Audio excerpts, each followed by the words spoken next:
In the heart of medieval France, amidst a bitter war that had ravaged the nation for nearly a century, a young peasant girl was about to embark on a divine mission that would change history forever. Her name was Jeanne d'Arc, known today as Joan of Arc, a girl who rose from obscurity to lead a nation through one of its darkest periods. Her story is one of faith, courage, and ultimate sacrifice. But how did a simple village girl become a symbol of hope for a kingdom on the brink of collapse? Joan of Arc was born in 1412 in the small village of Domrémy in northeastern France. Her parents were humble farmers, devout Catholics, and fiercely loyal to the French crown. The France of Joan's childhood, however, was far from peaceful. The Hundred Years' War, a brutal conflict between the kingdoms of France and England, was tearing the country apart. English forces, allied with the powerful Duchy of Burgundy, controlled vast regions of northern France, including Paris.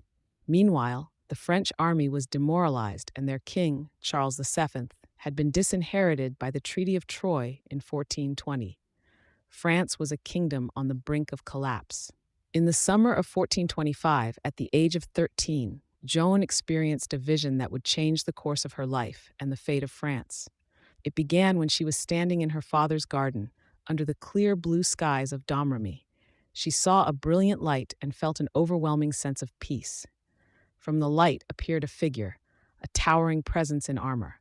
It was the Archangel Michael, who told Joan that she had been chosen by God for a special purpose, to save France from its enemies. Joan, confused and frightened, didn't fully understand the magnitude of the vision.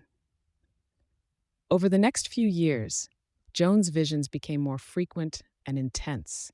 She was visited by Saints Catherine of Alexandria and Margaret of Antioch, who guided her with messages from God. They told her that it was her destiny to lead the French army to victory, to see Charles VII crowned as the rightful king, and to drive the English from French soil. Joan, who had never even been near a battlefield, was bewildered, but she trusted the voices. She knew that somehow, despite her youth and lack of military training, God had chosen her for this divine mission. By 1428, France was in deep crisis. Nearly all of northern France was under English and Burgundian control. The English forces, confident in their strength, had laid siege to the strategic city of Orléans, and the French military had suffered a string of humiliating defeats. The disinherited Dauphin, Charles VII, lived in exile in the Loire Valley, his claim to the throne uncertain, his support crumbling. Desperation gripped the French people, and it seemed as though all hope was lost. But for Joan, the call of her visions grew stronger. In 1428, Joan made a bold decision. She could no longer ignore the voices.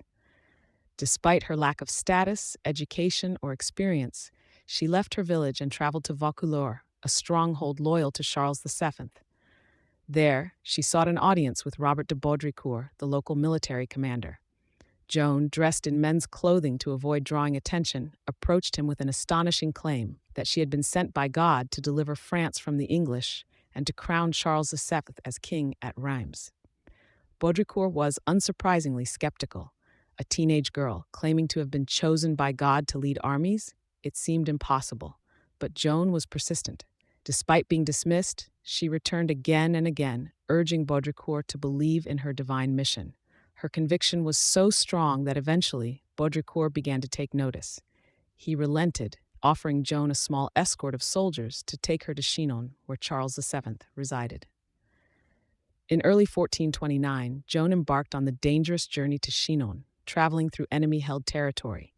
When she arrived, she was brought before Charles VII. But Charles, ever cautious, decided to test Joan.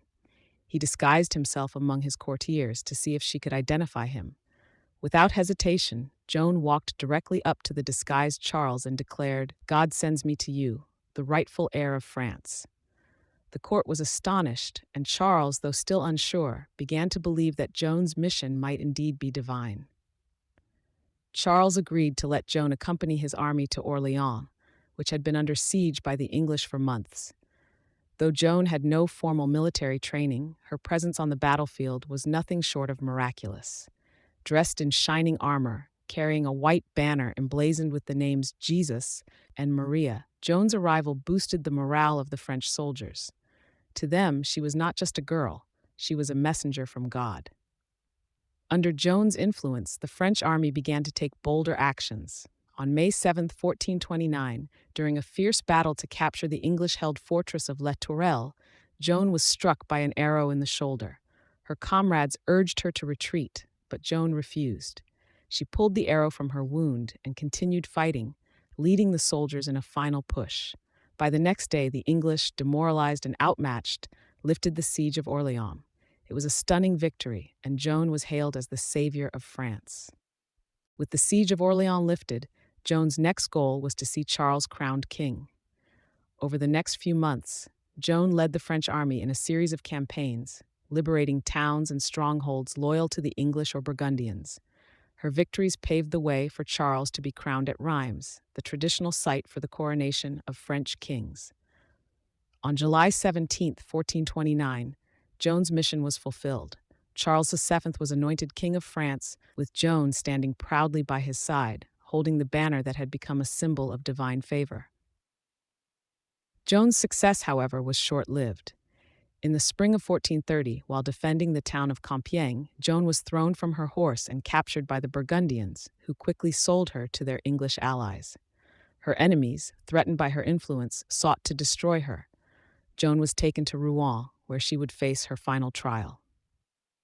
In 1431, Joan was put on trial for heresy, witchcraft, and cross-dressing, accusations the English hoped would discredit her and nullify her victories. For weeks, she endured brutal interrogations. The tribunal, led by church officials loyal to the English cause, twisted her visions and voices into evidence of witchcraft. But Joan never wavered. She remained steadfast in her faith, insisting that her visions had been sent by God. When given the chance to recant and save her life, she refused. On May 30, 1431, Joan was led to the marketplace in Rouen, where she was burned at the stake. Her last words were a prayer, "Jesus, Jesus." She was just 19 years old. Joan's death did not mark the end of her influence. In the years after her execution, France continued to reclaim its territories from English control. By 1453, the Hundred Years' War had ended, and Charles VII was firmly established as king of a unified France. Joan's name, once tarnished by her trial, was cleared in a retrial held in 1456, where she was declared innocent of all charges. Nearly 5 centuries later, in 1920, Joan of Arc was canonized as a saint by the Catholic Church. Today, Joan of Arc stands as a symbol of faith, courage, and the power of conviction. Her story is one of a simple girl who believed in the divine mission she was given, and through that belief, she changed the course of history. From her humble beginnings in Domrémy to her martyrdom in Rouen, Joan's legacy lives on as a testament to the strength of the human spirit. Thank you for joining us on this journey through the life and legacy of Joan of Arc. Her story reminds us that even in the darkest times, hope, faith, and determination can light the way. If you enjoyed this video, don't forget to like, comment, and subscribe for more inspiring stories from history.